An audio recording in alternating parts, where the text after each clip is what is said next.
시청자 여러분 안녕하세요. 경제 지식과 문화 정보를 다루며 여러분의 오전을 책임지는 방송 유민영의 경제 돋보기, 저는 앵커 유민영입니다. 오늘 2월 19일 새해가 밝았습니다. 설날 아침인데요. 정말 일단 새해 인사부터 드려야 할 것 같습니다. 지난해 여름부터 시작한 경제 돋보기, 지금까지 사랑해주신 시청자 여러분께 감사드리고요. 앞으로도 많은 시청 계속해서 부탁드리겠습니다. 2월 19일 설날 아침에 인사드립니다. 유민영의 경제 돋보기 지금 시작합니다.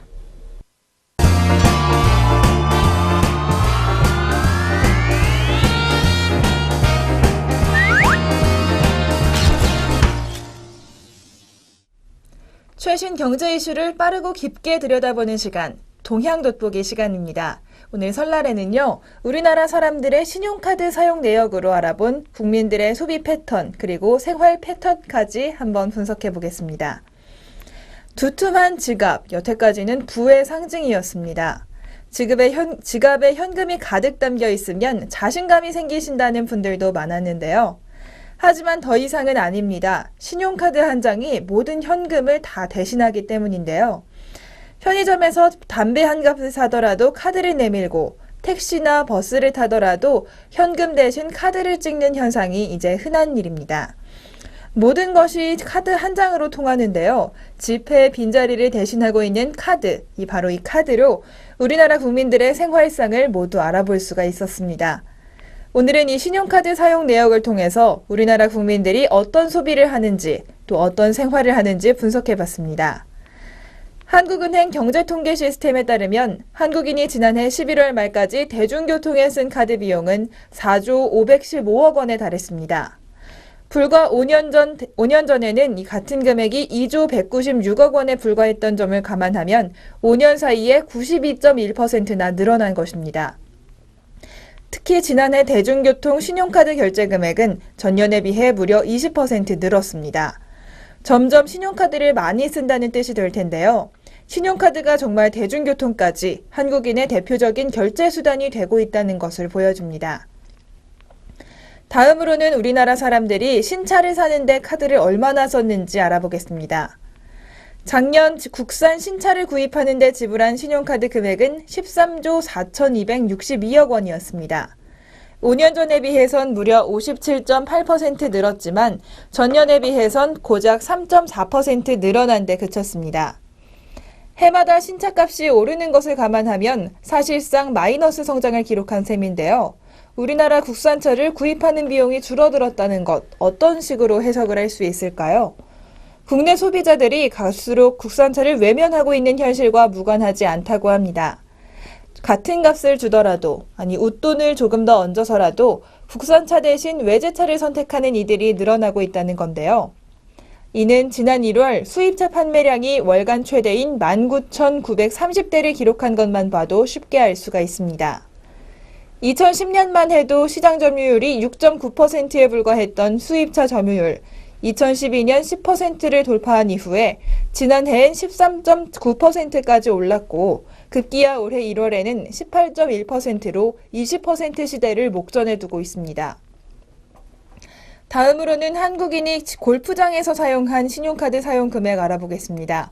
지난해 전체에 따지면 2조 75억 원을 기록했는데요.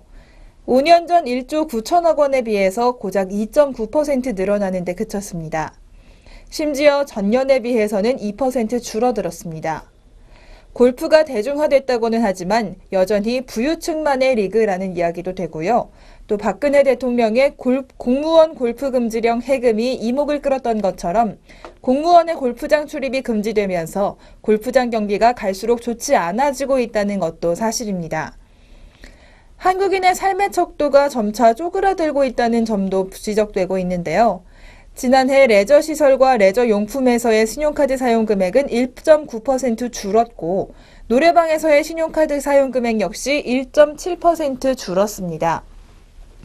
경기가 팍팍할수록 가장 먼저 씀씀이를 줄이게 되는 패션 잡화 2.6% 줄었고요. 상품권 구매액 역시 0.8% 줄었습니다.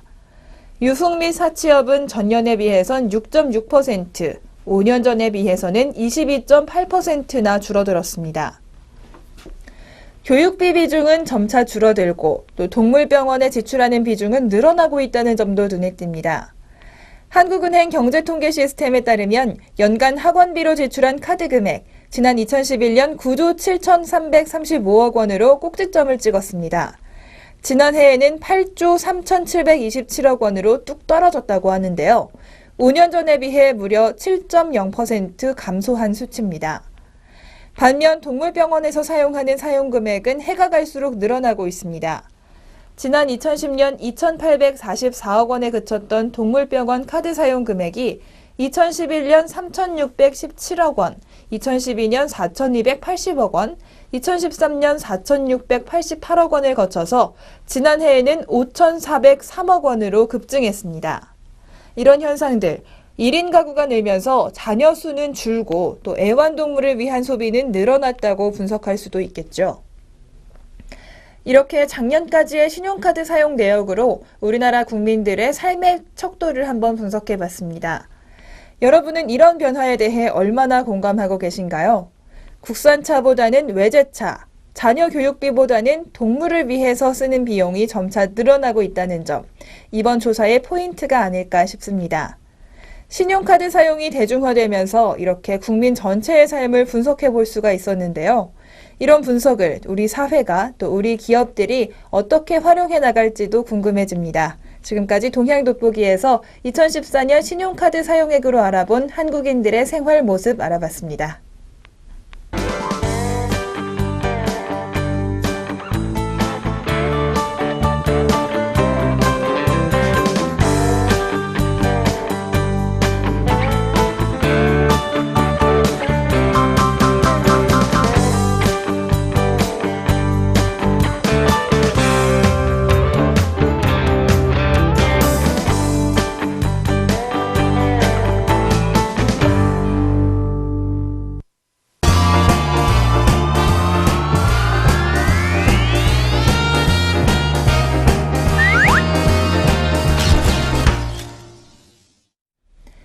이번 순서는 아리송한 단어 확실하게 잡아가는 시간, 용어 돋보기 시간입니다.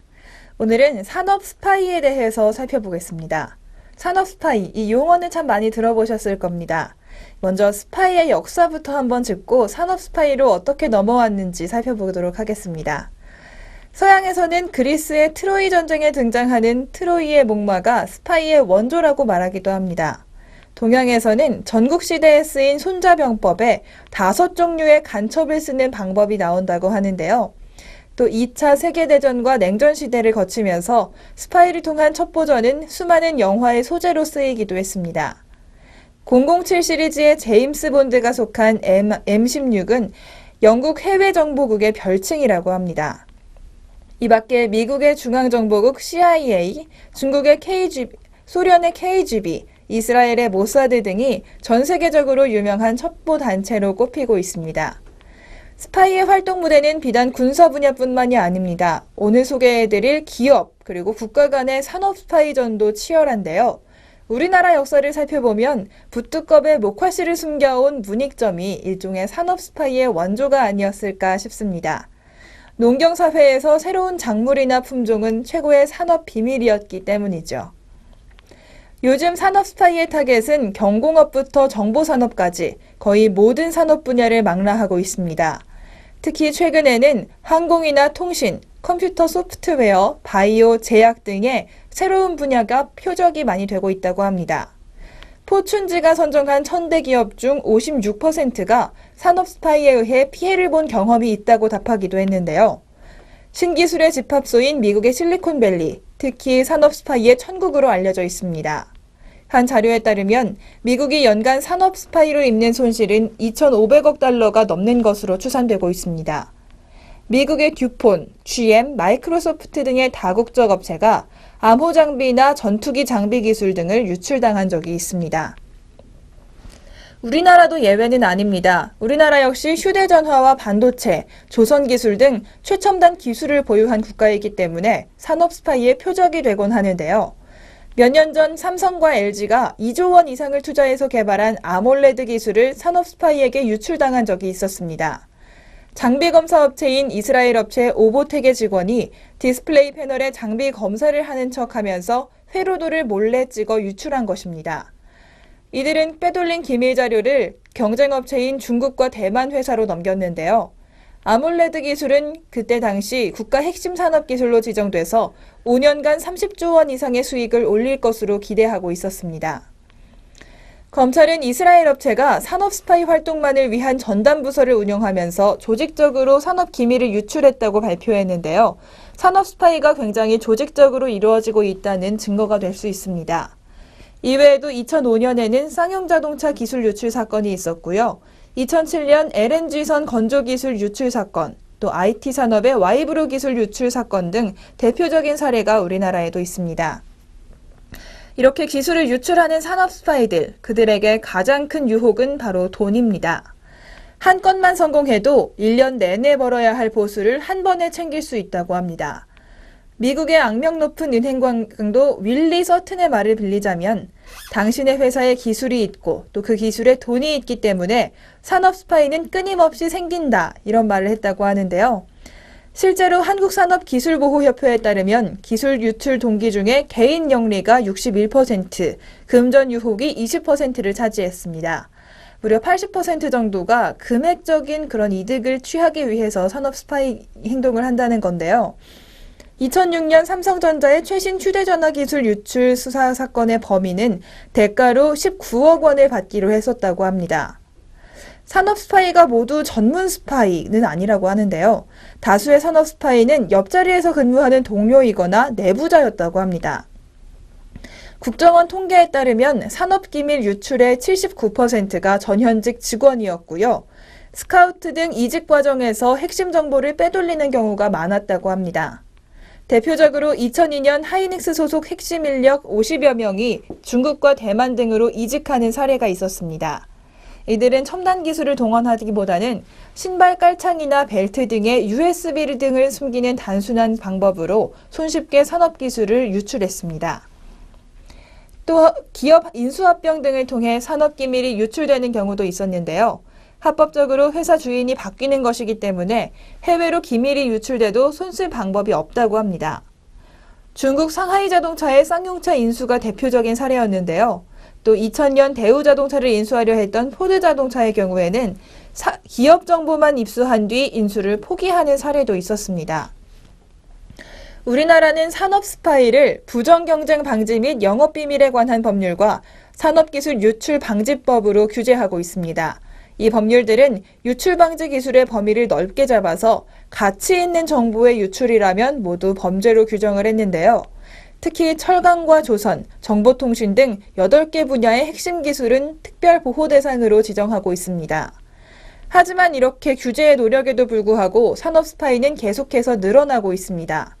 이런 문제점 때문에 산업 스파이에 대한 처벌을 강화하는 법안도 잇따라 발의됐었는데요. 하지만 처벌 강화가 해결책이 될지는 두고 볼 일이라는 지적이 많습니다. 미래학자인 엘빈 토플러는 산업 스파이는 21세기 가장 큰 사업 중의 하나이며 결코 사라지지 않을 것이라고 말하기도 했습니다. 분명 처벌받아야 할 범죄이지만 또 기업과 기술이 존재하는 한 사라지지 않을 산업 스파이. 산업 스파이를 효과적으로 막을 수 있는 제도와 기업들의 보안 노력이 꼭 필요해 보입니다. 지금까지 용어 돋보기 산업 스파이에 대해서 살펴봤습니다.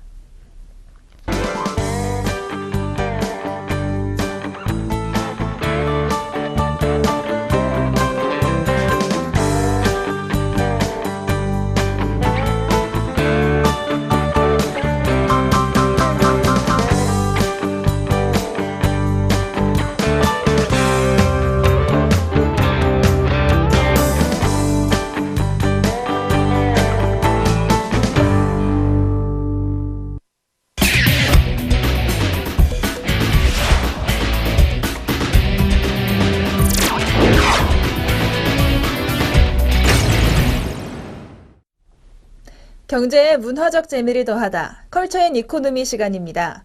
오늘 설을 맞아서 다시 한번 새해 계획 세우시는 분들 많으실 것 같은데요. 그중에는 독서가 참 많은 부분을 차지하고 있지 않을까 싶습니다. 그런 분들을 위해서 지난해 서점가에서 많이 팔린 명작 소설들 소개해드리려고 합니다. 어렵게만 느껴졌던 세계 명작 소설. 하지만 많이 팔렸다면 그래도 사람들에게 재미있고 흥미롭게 다가왔다는 뜻이 아닐까요? 지금부터 하나씩 소개해드리겠습니다. 먼저 참을 수 없는 존재의 가벼움, 밀란 쿤데라의 작품입니다. 200명쯤의 여자와 잤다고 공언하는 바람둥이 외과 의사 토마 씨와 사랑은 하나뿐이라고 생각하는 테레자, 이렇게 가벼움과 무거움을 상징하는 인물들의 대립과 결합을 그렸습니다. 1968년 소련의 프라하 침공이라는 역사적 현실 속에서 망가지는 개인의 이야기 등을 버무리면서 삶을 모순된 것들이 공존하는 한바탕의 희비극으로 그린 밀란 쿤데라의 대표작입니다. 소설 제목이 일상어처럼 쓰였을 만큼 1980년대 말 우리나라에서도 뜨거운 사랑을 받은 소설인데요. 88년에는 영화로도 만들어져서 국내 개봉돼 인기를 끌었습니다. 다음 작품 바로 2위 작품인데요. 니코스 카잔카스키의 그리스인 조르바입니다. 우리나라에서는 이윤기 번역본이 압도적인 우위를 점하고 있는데요. 1930년대 크레타 섬을 배경으로 호방한 60대 산의 조르바와 소심한 30대 지식인 화자가 나이와 성격 차를 뛰어넘은 우정을 보여줍니다.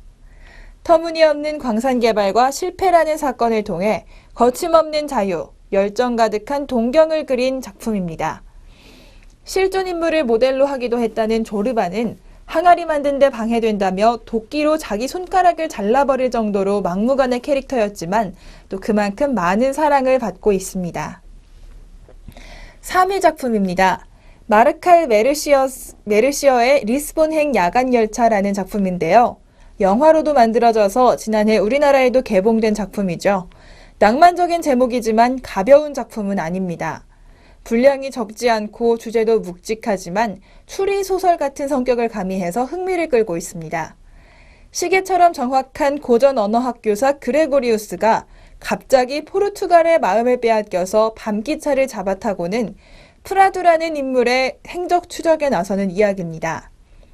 뻔한 삶의 행로에서 벗어나 지금과는 다른 삶을 살고 싶은 탈주 욕망, 그리고 그 모험의 끝에서 얻은 삶에 대한 통찰을 다루는 소설이었습니다. 네 번째로 많이 팔린 소설은 파트리크 모디아노의 어두운 상점들의 거리라는 소설입니다. 바로 지난해 노벨문학상을 받은 작가의 대표작인데요. 기억상실증에 걸린 사설탐정 기 롤랑이 잃어버린 자신의 과거와 정체성을 찾아 끈질긴 탐문을 벌이는 이야기입니다. 자아 찾기는 누구에게나 해당된 과제라는 점에서 소설의 주제는 보편적이라고 볼 수가 있는데요. 1945년인 작가 모디아노는 2차 세계대전을 직접 경험하지는 않았습니다. 하지만 유대계 이탈리아인인 그의 아버지는 나치 치하에서 고초를 당한 경험이 있을 건데요. 모디아노는 역시 유대계로 설정되어 있는 주인공 기 롤랑이 탄압을 피해 프랑스를 탈출하려다 기억을 잃는 사고를 당하는 설정을 통해서 전쟁의 아픔에 접근하기도 합니다. 다섯 번째로 많이 팔린 소설, 헤르만 헤세의 데미안입니다. 노벨상 작가인 헤세의 성장소설이죠. 불꽃 같은 삶의 상징처럼 여겨졌던 우리나라 여류 수필가 전혜린이 유고집에서 이 책을 두고 독일 전몰 학도들의 배낭 속에서 꼭 발견되는 책이다. 데미안을 읽고 자살한 친구 무덤에 책을 함께 묻었다. 이렇게 말한 사실이 알려지면서 1960년대 말부터 우리나라에서 많은 인기를 끌었습니다. 주인공 싱클레어가 형처럼 의젓한 친구 데미안의 도움으로 선과 악이 공존하는 세상의 실상에 눈뜨는 내용입니다. 새는 알에서 깨어나려 한다. 새는 알은 곧 세계다. 태어나고자 하는 자는 한 세계를 파괴하지 않으면 안 된다. 이런 소설 속 구절이 유명한 소설입니다. 마지막으로 안뚜안 드 생텍쥐페리의 어린 왕자라는 소설입니다. 250개 이상의 언어로 번역돼서 지금까지 1억 2천만 권 이상 팔린 글로벌 베스트셀러입니다. 국내에도 수십 개의 판본이 있는데요. 작가이자 항공사 조종사였던 생텍쥐페리는 1940년 조국 프랑스가 독일 수중에 떨어지자 미국으로 피신했습니다. 육체적으로 정신적으로 피폐해진 그가 이국 땅에서 세계인의 심금을 울린 명작을 썼다는 점이 역설적이기도 한데요. 작가의 분신인 불식착 조종사 그리고 여우, 어린 왕자의 만남을 통해 서로에게 길들여지는 우정의 의미, 또 사람의 마음을 얻는 일의 어려움 등 영원한 인생 철학을 들려주고 있습니다. 지난해 우리나라에서 가장 많이 팔린 세계 명작 소설들 이렇게 6권을 소개해드렸습니다. 명작 소설은 처음에 다가가기가 조금 어려운 것이 사실인데요. 하지만 이 명작 소설을 해설해주는 재미있는 해설서나 강의를 조금 더 이용하신다면 명작의 참맛을 조금 더 쉽고 재미있게 느낄 수 있지 않을까 싶습니다. 지금까지 컬처 앤 이코노미, 지난해 많이 팔린 명작 소설에 대해 알아봤습니다.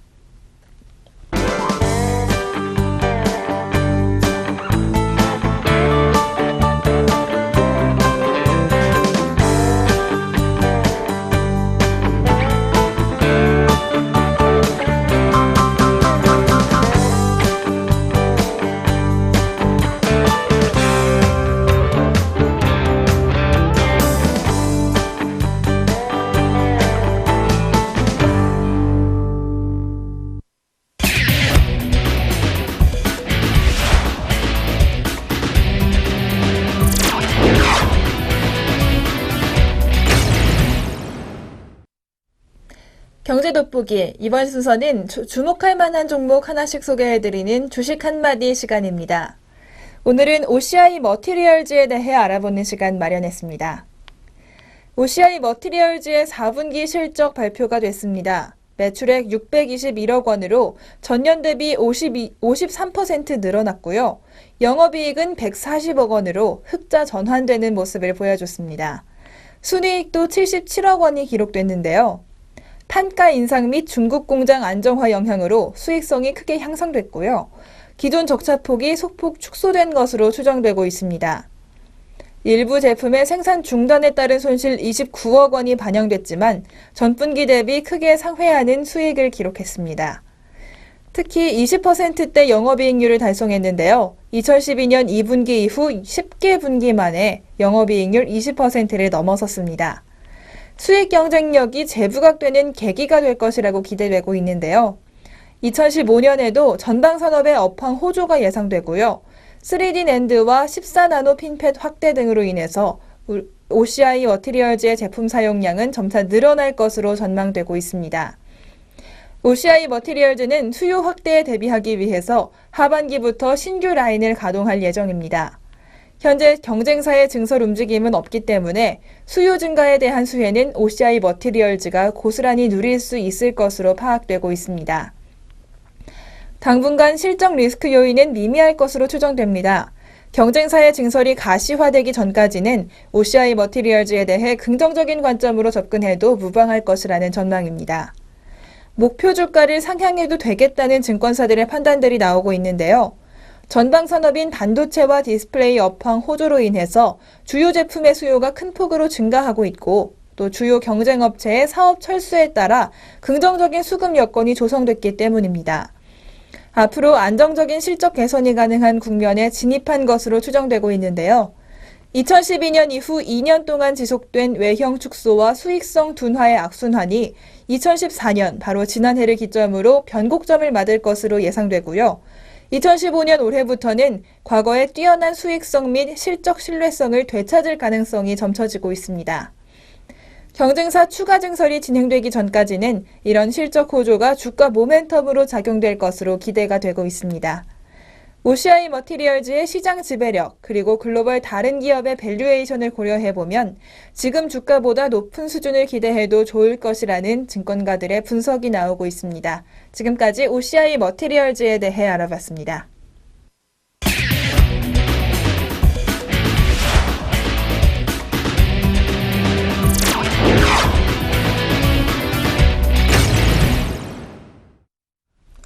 경제적으로 사느라 지친 삶 가운데 쉼표가 되는 시간, 3분 문학 충전 시간입니다. 오늘도 시 한 편 준비했는데요. 시 제목, 바로 구스타보 베케르의 그때 왜 나는 아무 말도 못했을까라는 시입니다. 이 시를 지은 시인 구스타보 베케르는 에스파냐의 시인입니다. 개인적으로는 참 박복한 삶을 살았다고 하는데요. 10살에 고아가 돼서 숙부 밑에서 자랐고 18살 때 문학가가 되기 위해서 대도시로 나왔지만 하급 관리, 그리고 편집자 등을 전전하며 폐결핵과 불행한 가정생활에 시달리다 가난 속에서 요절했다고 합니다. 그의 문학은 사후에나 인정받았다고 하는데요. 힘겹게 살아온 시인이 왜 아무 말도 못했을까 하고 후회하는 일, 지금부터 어떤 내용인지 들어보시죠. 그때 왜 나는 아무 말도 못했을까? 구스타브 베케르. 우리의 사랑을 생각하면 나는 아직도 후회되네. 그녀의 눈에 비친 눈물을 보았을 때 내 입끝에선 사과의 말이 맴돌고 있네. 그녀가 자존심 때문에 차가운 말을 내뱉고 눈물 닦는 걸 보았을 때 내 입술은 침묵을 지키고 말았네. 나는 나의 길을 갔고 그녀는 그녀의 길을 갔네. 지난날 우리의 사랑을 생각할 때면 나는 아직도 후회하네. 그때 왜 나는 아무 말도 못했을까? 그녀도 후회하고 있을 것이네. 시인은 떠난 사랑에게 하지 못한 말을 후회하고 있습니다. 이별을 경험했다면 누구나 공감할 만한 이야기가 아닐까 싶은데요. 이 이야기는 사실 남녀 간의 사랑에만 해당되는 얘기는 아닌 것 같습니다. 가족과 친구들과 사소한 의견 대립으로 나도 모르게 차가운 말을 내뱉게 됐을 때, 입끝에는 사과의 말이 맴돌지만 결국 아무 말도 못하는 경우가 많으시죠. 입끝까지 나와 있는 사과의 말, 눈 딱 감고 입 밖으로 내뱉어 볼 수 있는 용기가 생겼으면 좋겠습니다.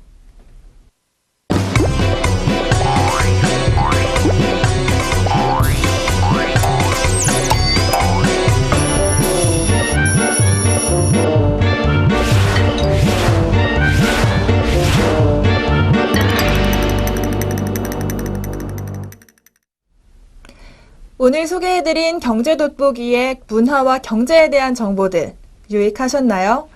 설날 아침을 여러분과 함께해서 저도 참 뿌듯한데요. 저희는 앞으로 새해에도 계속해서 좋은 정보와 지식 전달해드리도록 하겠습니다. 내일 다시 찾아뵙겠습니다. 시청해주신 여러분 고맙습니다.